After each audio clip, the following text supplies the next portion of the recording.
I'm Adrian Carbajal. Here are your headlines from Central Texas. From rapid population growth to increasing traffic, Texas is planning for the future. TxDOT is now asking the public to help shape its 10-year transportation plan and says the feedback could influence future road projects for the next decade. As more people move to Texas and more businesses set up shop, the pressure on the state's highways keeps growing. That's why TxDOT is updating its 10-year Unified Transportation Program, or UTP.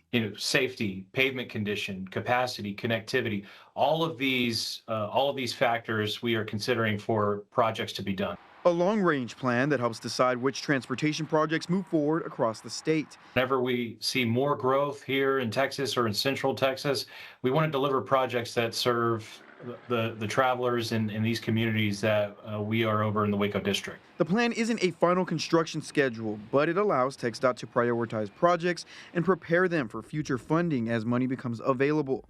And officials say they want the public's help deciding what's needed most. If you think that your area of town, your community has needs, let us know. You can go to TxDOT.gov, you can do a phone call, physical mail, and make your voice be heard. We had over 400 comments last year for last year's UTP, and that was for statewide.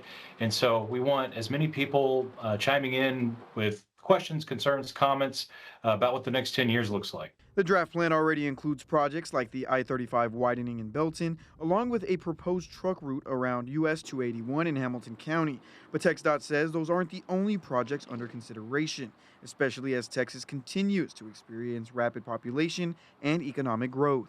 Safety is always the #1 priority. So if you have any comments or want to submit any comments about safety concerns for projects to be considered over the next decade, please do so. That's why we are having this public comment period. We want to hear from the communities.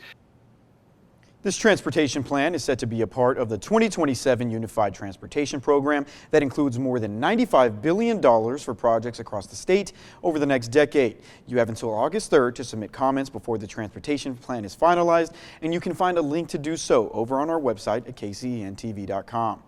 Meanwhile, law enforcement say they are aware that a repeat criminal trespasser and harasser who was released from jail yesterday. The case has raised concerns among residents who say they're worried about his release and what it could mean for the community. Our Adriana Alexander has more details. This individual is somebody that was terrorizing the community. Grisham was serving a 300-day sentence after pleading guilty to criminal trespassing and harassment after investigators say he was looking through the windows of homes in Robinson at night. But he only served about 120 days in jail.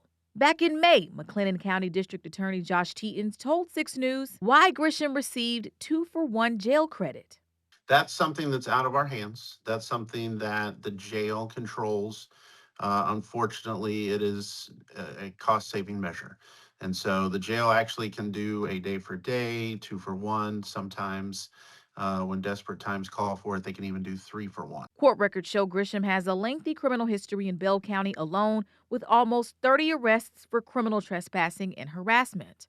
As his release approaches, Micah Springston, who we have spoken with in the past, has urged people, especially women, to remain vigilant at all times. For someone like myself who is a victim, and many other victims in our community, or just other women and children that don't want to have to experience that. They don't want to have to be watching over their shoulder if this man's going to come and follow them home. An official with the Bell County Sheriff's Office says they ask residents to remain vigilant and report any suspicious activity or behavior they may encounter. And those are your headlines from Central Texas.